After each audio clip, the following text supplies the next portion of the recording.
Hello everyone, this video is presented to you by Sophia with the collaboration of BSES।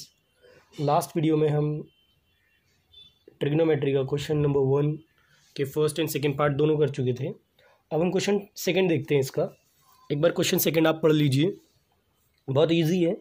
इसके अंदर आपको एक triangle दिया हुआ है, ठीक है, एक राइट एंगल ट्राइंगल है। हमने जैसे कि पहले भी बोल दिया कि सारे के सारे क्वेश्चन समकोण त्रिभुज पर ही बेस्ड होंगे। और इस ट्रायंगल की नेमिंग की हुई है इसने पी क्यू, और ये आपको दिया हुआ है आर। अब इसने पी क्यू की वैल्यू आपको दी है 12 सेंटीमीटर और ये दिया है आपको 13। क्लियर है? जाहिर सी बात है क्यू आर इसने आपको नहीं दिया है, तो क्यू आर आप पहले निकाल लेंगे यूजिंग पाइथागोरस, ठीक है। उसके बाद आपने इसने आपसे बोला है कि 10p माइनस कॉट आर की वैल्यू निकालिए। क्या निकलवा रहा है? 10p minus cot R. तो दो एंगल यूज़ कर रहा है आपके, एक तो पी और एक आर। क्लियर है मेरी बात?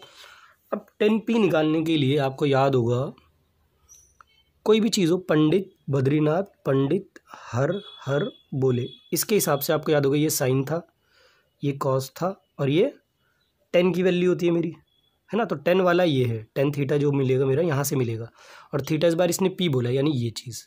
तो बोलो ज़रा क्या होगा? पी बाय बी होगा ना, पी बाय बी। अब इसमें कौन सा पी और कौन सा बी, ये मेरी प्रॉब्लम है। तो ज़रा देखो, इसने बोला 10p, तो ये p ये है थीटा मेरा, ठीक है। तो 90 के सामने वाला ये तो मेरा हाइपोटेन्यूस हो गया, और जहाँ पर बनता है, जहाँ पर थीटा बन रहा होता है p और b के साथ, तो ये वाली तो b हो गई ना मेरी। क्लियर है? ये b हो गई ना, जिस पर थीटा, जिस पर एंगल बनता है। मैं हर वीडियो में बोल रहा हूँ कि जिस पर एंगल बनता है वो b होती है, वो बेस होता है, वो आधार होता है, ठीक है। अब जो बच गया वो मेरा लंब है, यानी ये p है, ये मेरा परपेंडिकुलर है। अब परपेंडिकुलर की वैल्यू दी नहीं है, तो आपको 10p निकालने के लिए p बाय b चाहिए, यानी p चाहिए और b चाहिए, और p है नहीं। तो p कैसे निकाल सकते हैं हम? Using Pythagoras. तो use Pythagoras in triangle P Q R. Clear है? अब इस पी क्यू आर में आप पाइथागोरस लगा करके p की वैल्यू निकालिए। तो p h का square is equals to p का स्क्वायर प्लस b का स्क्वायर, यही तो होती है हमारा पाइथागोरस थ्योरम, है ना। यानी इसका स्क्वायर और इन दोनों के स्क्वायर का एडिशन। तो हाइपोटेन्यूस है देखो 13, तो 13 का square is equals to b है हमारे पास, तो b है कितना है? 12 है, तो 12 का स्क्वायर प्लस p है मेरे पास, p नहीं है तो p को p लिख दो। अब खोलो ज़रा इनके स्क्वायर, तो 13 का स्क्वायर का क्या मतलब है? 13 इंटू 13, है ना, यही तो मतलब है। और इनको जब हम मल्टीप्लाई करेंगे तो कितना आएगा? 169। ये तो आपको याद ही होने चाहिए। ऐसे ही 12 का स्क्वायर 12 इंटू 12, यानी 144। क्लियर है? और ये p का स्क्वायर हो गया। अब आपको याद होगा कि कैसे सॉल्व करते हैं। इसको इधर ले जाएंगे हम, 169 minus 144 is equals to p का स्क्वायर, ठीक है। इन दोनों को सब्ट्रैक्ट करेंगे तो हमारा आएगा 25 इज इक्वल्स टू p का स्क्वायर। अब आपको याद होगा ये जो स्क्वायर होता है इधर आके रूट चढ़ जाता है इसके ऊपर, तो ये हो जाएगा 25 रूट, ठीक है। अब इसको बाहर निकालेंगे तो कितनी वैल्यू आ जाएगी p की? 5 आ जाएगी। जिन बच्चों को इस चीज़ में प्रॉब्लम हो कि ये रूट से कैसे बाहर निकालते, तो हमारी लास्ट वीडियो देख लें, हमने लास्ट वीडियो में इसको थोड़ा डिस्कस किया था। क्लियर है? तो p कितनी आ गई हमारी? p आ गई 5। क्लियर? अब 10p के लिए, यानी जब हमने एंगल p को माना है, क्लियर है, अभी r के पर हम नहीं गए, अभी जब हमने 10p माना है, तो बोलो ज़रा 10p की वैल्यू क्या होगी? 10p यानी 10 थीटा। 10 थीटा क्या होता है? p by b, p by b। Clear है? अच्छा, इस p में और इस p में फ़र्क है, कभी आप दोनों को सेम समझे। ये वाला जो p है ये 10p, यानी ये वाला p है, और ये वाला जो p है ये वाला p है, यानी परपेंडिकुलर वाला। क्लियर है मेरी बात? अब 10p is equals to p by b, तो p की वैल्यू बोलो ज़रा कितनी है? 5। b की वैल्यू बोलो ज़रा कितनी है? 12। तो हमारी 10p की वैल्यू आ गई 5/12। क्लियर है? अब उसके बाद ज़रा ध्यान दो, उसके बाद इसने हमसे बोला है 10p निकालने के बाद कि आप कॉट r निकालिए। क्या निकालना है? Cot r। कॉट आर में यहाँ निकाल देता हूँ, कॉट आर। अब ज़रा ध्यान से समझना, कॉट आर निकालने के लिए बहुत ध्यान से समझने वाली चीज़ है, पी क्यू आर, यानी थीटा इस बार ये है मेरा पी क्यू आर में आर, तो ये मेरी हाइपोटेन्यूस हो जाती है राइट एंगल के सामने वाली, है ना। ये तो हाइपोटेन्यूस हो गई। तो जिस पर एंगल बनता है, याद करो वो क्या होती है? बेस। वो क्या होता है? आधार। और बचा हुआ क्या होता है? लंब, यानी परपेंडिकुलर। तो इस बार पी ये है, एच ये है, बी ये है, और ये वाली पी क्यू साइड कितनी दे रखी है हमें? 12, और क्यू आर वाली साइड कितनी दे रखी है हमें? 5, और पी आर वाली साइड कितनी दे रखी है हमें? 13। क्लियर है? बस अब क्या करना है? अब निकाल दो। कॉट आर की वैल्यू क्या होती है। अब ज़रा याद करो, टेन और कॉट क्या होते हैं, एक दूसरे के रेसिप्रोकल होते हैं, याद है ना।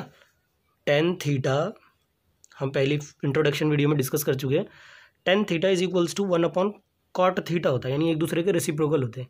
तो यहाँ से ज़रा देखो कॉट थीटा की वैल्यू कितनी आ जाएगी, cot theta is equals to 1/10 theta, ठीक है ना, समझ रहे हो मेरी बात। तो कॉट आर, थीटा इस बार आर है, तो कॉट आर की वैल्यू क्या होगी 1 यानी कॉट आर की वैल्यू 1/10 थीटा, और 10 थीटा क्या है p/b, तो इसका उल्टा हो जाएगा b/p, क्या हो जाएगा b/p, क्योंकि 10 थीटा की वैल्यू होती है p/b, इसी तरीके से कॉट थीटा की वैल्यू हो जाएगी उसकी उल्टी, यानी b/p। तो ज़रा बोलो b कितना है मेरा, b है 5, और p कितना है मेरा 12, देख रहे हो। तो कॉट आर की वैल्यू आ गई 5/12। अब हमसे क्या बोला था इसने, क्या निकालना है 10p माइनस कॉट आर, ठीक है, मैं यहाँ लिख कर दिखाता हूँ आपको, 10p माइनस कॉट आर।